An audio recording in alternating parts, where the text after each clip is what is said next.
Assalamualaikum warahmatullahi wabarakatuh. Ketemu lagi di channel ini yang sudah pasti kalian tunggu-tunggu, Opung SG Channel. Para pendakwah sering mengatakan jangan menunggu kaya untuk bersedekah, karena bersedekah bisa membuka pintu rezeki dan dibalas berkali-kali lipat. Seperti yang pernah dialami oleh 4 artis terkenal Indonesia ini yang mengaku mendapatkan rezeki nomplok setelah mereka bersedekah. 1. Ferdy Tahir. Ferdy Kusuma Tahir Siboro atau lebih dikenal dengan nama Ferdy Elemen. Sosoknya begitu dikenal di dunia musik tanah air. Seperti dilansir dari merdeka.com 30 November 2022, seiring usianya yang semakin bertambah, Ferdy Elemen kini diketahui sedang banyak memperdalam ilmu agama Islam. Salah satu pengalaman keajaiban Tuhan yang pernah dirasakan Ferdy adalah soal keajaiban sedekah yang membuat rezekinya melimpah. Suatu waktu, Ferdy mengaku pernah mengamalkan semua uang yang ada di dalam dompetnya. Tak disangka-sangka, uang tersebut langsung diganti oleh Allah Subhanahu wa Ta'ala berkali-kali lipat. Ferdy menceritakan pengalamannya tersebut kepada Abdel dalam sebuah perbincangan. Ferdy bercerita, awalnya ia memang sudah berniat untuk menyedekahkan semua uang yang ada di dalam dompetnya. Saat itu, Ferdy pun memasukkan semua uangnya ke dalam kotak amal. Awal pertama kali gue sholat Jumat yang tadi gue ceritain, itu ada salah satunya bilang gini, biar bagaimanapun duit 2000-an ini lebih banyak di masjid daripada duit 100 ribuan. Iya juga nih, orang pasti nyari uang kecil kan. Akhirnya waktu itu gue lagi gak punya duit. Waktu itu masih ingat ada 300 ribu perak. Sholat Jumat gue masukin semuanya. Gue bilang gue 2000 aja gak pernah, 300 ribu gue masukin. Lillahi ta'ala gue bilang, gue pengen tahu nih, gue gak pernah sedekah seumur hidup gue nih, ungkap Ferdy. Sepulang dari melaksanakan sholat Jumat di masjid, tiba-tiba Ferdy mendapat telepon dari seseorang yang membuatnya sangat terkejut. Orang tersebut menawarinya pekerjaan menyanyi di sebuah acara dengan bayaran 5 juta rupiah untuk menyanyikan satu lagu. Pulang dari masjid, jam 3 sore gue ditelepon, Mas Ferdy, hari ini bisa? Ada acara nggak? Ngapain? Nyanyi, cuma budgetnya cuma 5 juta satu lagu. Wah, hayu, siap, jawab Ferdy saat itu juga. Ferdy pun langsung menyadari bahwa uang 300 ribu yang disedekahkannya langsung digantikan oleh Allah Subhanahu wa Ta'ala menjadi 5 juta rupiah hari itu juga. Gila, gue masukin 300 ribu dapat 5 juta. Hari itu kontan. Dari situ langsung, oh iya, emang gue berarti bener bersedekah lah. Pas di Amerika juga gue ngobrol sama orang bule. Orang bule juga ternyata punya prinsip seperti itu ternyata. Lu memberi, lu pasti akan dapat lagi dari Tuhan. Oh ya udah, itu benar-benar gue jalanin, terang Ferdy yang sejak saat itu membiasakan dirinya untuk rajin bersedekah. Bahkan sampai sekarang, Ferdy Elemen selalu memegang prinsip semakin sering bersedekah, maka rezeki pun akan datang dari mana saja. Ferdy merasa sangat yakin dengan hal tersebut. Gue gak pernah takut gue gak dapat apa-apa, karena ada terus, karena gue dapat dari situ. Lu mau kaya, bersedekahlah. Lu gak mau kaya, ya pelitlah, gitu. Jadi semakin kita bersedekah, ternyata duit benar dari mana aja dapatnya, pungkasnya. 2. Wirda Mansur. Meskipun dirinya adalah putri seorang Ustadz kondang Yusuf Mansur, namun sosok Wirda Mansur dinilai sering menimbulkan kehebohan publik tanah air. Penyebabnya tak lain dan tak bukan adalah karena perkataan-perkataan Wirda Mansur dinilai seperti orang yang sedang menghayal terlalu tinggi. Penilaian publik tersebut berawal dari pengakuan Wirda yang mengatakan kalau ia sudah menempuh pendidikan di 4 universitas berbeda. Ditambah lagi soal pernyataannya yang mengaku pernah bertemu boyband papan atas Korea Selatan, BTS. Beberapa waktu lalu, pengalaman yang diceritakan Wirda Mansur juga kembali menuai sorotan publik. Seperti dilansir dari liputan6.com 22 Oktober 2022, Wirda sempat membeberkan soal keajaiban rezeki yang didapatnya setelah bersedekah. Wirda Mansur membagikan ceritanya tentang sedekah yang dilakukannya ternyata diganti berkali-kali lipat hasilnya. Dalam sebuah video yang beredar, Wirda Mansur bercerita bahwa dirinya sudah menyedekahkan uangnya sebesar 50 juta rupiah kepada sang ayah Yusuf Mansur. Ajaibnya, tak butuh waktu lama setelah bersedekah, Wirda Mansur mengaku langsung mendapatkan ganti yang nilainya berkali-kali lipat, yakni berupa mobil impiannya. Wirda juga mengatakan bahwa uang 50 juta rupiah yang disedekahkannya kepada Yusuf Mansur bukan jumlah yang besar bagi sang ayah. Meski begitu, Wirda mengaku memberikan uang tersebut atas dasar keikhlasan. Ya ini sedikit sih, tapi doain ya Pak, buat cita-cita aku, buat impian aku. Ucap Wirda Mansur mengatakan hal tersebut kepada ayahnya. Karena gue yakin kayak duit 50 juta rupiah buat bokap gue cuman kayak nggak ada artinya juga mungkin.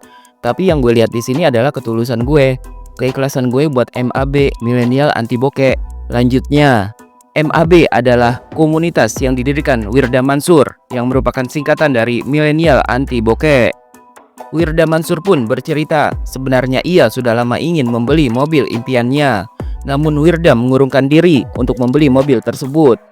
Wirda memilih untuk menunggu keajaiban dari sedekah yang telah dilakukannya. Gue kan niat mau beli mobil, lihat Instagram terus ngucap dalam hati, ya Allah pengen banget ini mobil. Kan bisa aja gue beli mobil itu, tapi gue lagi menunggu keajaiban Allah gitu. Karena ada yang bilang kalau kita ngasih, Allah pasti kasih lebih, bahkan bisa dikasih 700 kali lipatnya. Bebernya. Hingga akhirnya keajaiban tersebut benar-benar dirasakan oleh Wirda Mansur. Ia mengaku setelah menyedekahkan uangnya 50 juta rupiah itu kepada sang ayah, tiba-tiba saja ada seseorang yang dengan cuma-cuma memberikan mobil yang diidam-idamkannya selama ini. Terus tiba-tiba bokap gue bilang, "Kak, ada tamu nih ke rumah." Gue disuruh nemuin tamunya. Terus nyamperin ke rumah bertemu sama beliau. Gue nggak ada bilang soal mobil, gue tahu sedikit tentang mobil. Terus gue ceritalah tentang velg, ungkapnya. Tak lama kemudian, Wirda Mansur malah ditawari mobil impiannya tersebut yang harganya dinilai mencapai 1,4 miliar rupiah. Dalam video tersebut, terlihat Wirda Mansur sampai menangis menceritakan pengalamannya. Wirda benar-benar tak menyangka kalau orang yang datang ke rumahnya itu memberikannya mobil yang selama ini ia inginkan. Tiba-tiba tamu bokap bilang gini, langsung intinya gini, "Dah, kamu pakai aja itu buat kamu." Gue di situ benar-benar speechless, dikasih ke gue cuma-cuma, sampai nanya 3 kali gimana angsurannya. Gue kayak mimpi. Itu mobil harganya 1,4 M. Itu mobil yang gue lihat dari kemarin. Jelasnya, dari pengalaman nyata yang sudah dialaminya itu, Wirda Mansur pun mengajak semua orang untuk terus bersemangat dalam bersedekah. Gue jadi makin percaya sama yang gue lakuin sekarang, sama Allah juga. Jadi semangat ngasih tahu sama teman-teman, ayo semangat berbagi, tuturnya. Namun sayangnya, lagi-lagi pengalaman yang diceritakan Wirda soal sedekah ini justru malah membuatnya dicibir netizen. Banyak yang kurang percaya dan mengatakan bahwa perkataan Wirda Mansur cuma omong kosong. Lagi dongeng apa ngasih motivasi, sindir seorang netizen. Cuma 50 juta kok rasanya pengen julid, sahut netizen yang lain. Agak lain hamba Allah yang satu ini emang menghayal sekali dramanya, cibir yang lainnya.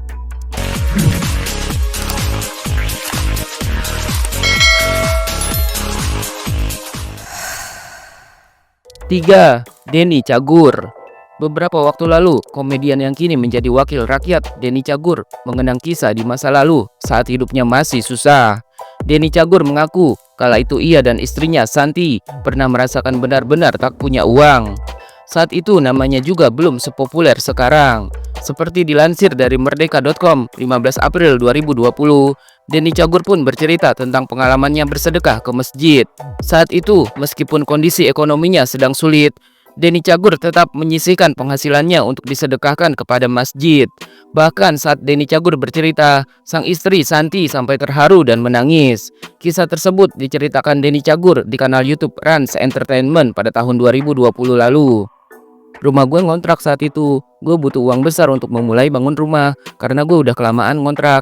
Gue kurang sekitar 100 jutaan lebih buat start bangun rumah, ungkap Denny Cagur.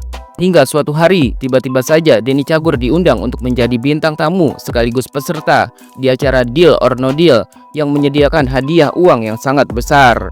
Karena niat gue emang pengen itu, gue dapat acara bintang tamu Deal or No Deal Tantowi Yahya. Hadiahnya kan uang. Bismillah, terangnya. Saat itu, Denny Cagur mengaku kondisinya benar-benar tak memiliki uang. Sampai-sampai ia harus membawa celengan saat keluar rumah. Gue sempet ada momen mau keluar rumah bawa celengan karena gue nggak punya duit. Ini berhubungan dengan rezeki yang nggak diduga-duga. Sebelum berangkat syuting, gue ke masjid. Gue ke ATM dulu, ada duit 1,2 juta rupiah kalau nggak salah. Gue ambil 1 juta, gue sisain 200 ribu di ATM. Gue keluar rumah, yang gue cari apa? Masjid. Gue mau sedekahin uang 1 juta ini. Semoga Allah membukakan rezeki gue. Masukin ke kotak amal, bebernya. Setelah itu, Denny Cagur benar-benar tak menyangka kalau ternyata ia mendapatkan rezeki besar usai menyedekahkan uang 1 juta rupiahnya itu. Di acara Deal or No Deal tersebut, Denny Cagur berhasil membawa pulang hadiah uang sebesar 254 juta rupiah. Lu tahu, gue dapet duit 254 juta rupiah. Detik itu, hari itu, dibayar kontan sama Allah. Kekuatan sedekah itu gue rasakan sendiri. Di situ gue mulai bangun rumah, ujar Denny. Bisa mendapatkan uang dengan nominal sebanyak itu dalam waktu singkat, Denny Cagur benar-benar tak pernah menyangka. Ia pun selalu meyakini bahwa kekuatan sedekah akan berdampak positif kepada siapapun. 4. Atta Halilintar. Selain dengan usaha dan kerja keras, ternyata ada rahasia lain yang jarang diketahui publik di balik kesuksesan seorang Atta Halilintar. Selain bekerja keras untuk mengisi pundi-pundi kekayaan pribadi, Atta Halilintar juga ternyata memiliki tabungan akhirat yang terus ia isi. Kebiasaan menabung untuk akhirat itu juga diterapkan kepada sang istri Aurel Hermansyah. Seperti dilansir dari kapanlagi.com 22 April 2022, Atta dan Aurel sempat menjelaskan hal tersebut di kanal YouTube Oprah Entertainment. Meskipun dirinya sudah sukses di usia muda, namun sejak dulu Atta Halilintar bukanlah orang yang gila harta. Justru di balik kesuksesannya, Atta dikenal sebagai salah satu artis muda yang rajin bersedekah. Seperti diketahui, Atta Halilintar pernah melelang headband kesayangannya, di mana uang dari hasil lelang tersebut digunakannya untuk membangun pesantren. Tak tanggung-tanggung, headband kesayangan Atta Halilintar itu laku dilelang dengan harga 2,2 miliar rupiah. Kebiasaan Atta Halilintar yang gemar bersedekah sejak usia muda itu terus dibawanya hingga ia berumah tangga. Sampai saat ini, Atta mengaku masih memiliki tabungan akhirat yang dimasukkannya ke dalam rekening khusus untuk bersedekah. Sang istri, Aurel Hermansyah, mengaku dirinya juga ikut menerapkan kebiasaan menabung untuk akhirat sejak mereka masih pacaran. Menariknya, tabungan akhirat Atta dan Aurel itu bukan hanya diisi saat mereka punya rezeki berlebih. Keduanya justru selalu rutin mengisi rekening tabungan akhirat tersebut ketika sedang berbaikan usai berbuat kesalahan. Atta menegaskan, selain untuk bersedekah, tabungan akhirat juga membuat mereka saling berpikir untuk tidak mengulangi kesalahan yang sama. Karena digunakan untuk bersedekah, Atta dan Aurel bahkan tidak terlalu hitung-hitungan untuk menaruh uang di tabungan tersebut. Bahkan jika mereka bertengkar lalu berbaikan, Atta dan Aurel bisa mengisi tabungan akhirat tersebut sebanyak 50 juta rupiah hingga 100 juta rupiah. Atta pun yakin dengan rajin bersedekah, ia bisa menggaji para karyawannya dan kehidupannya juga semakin sukses.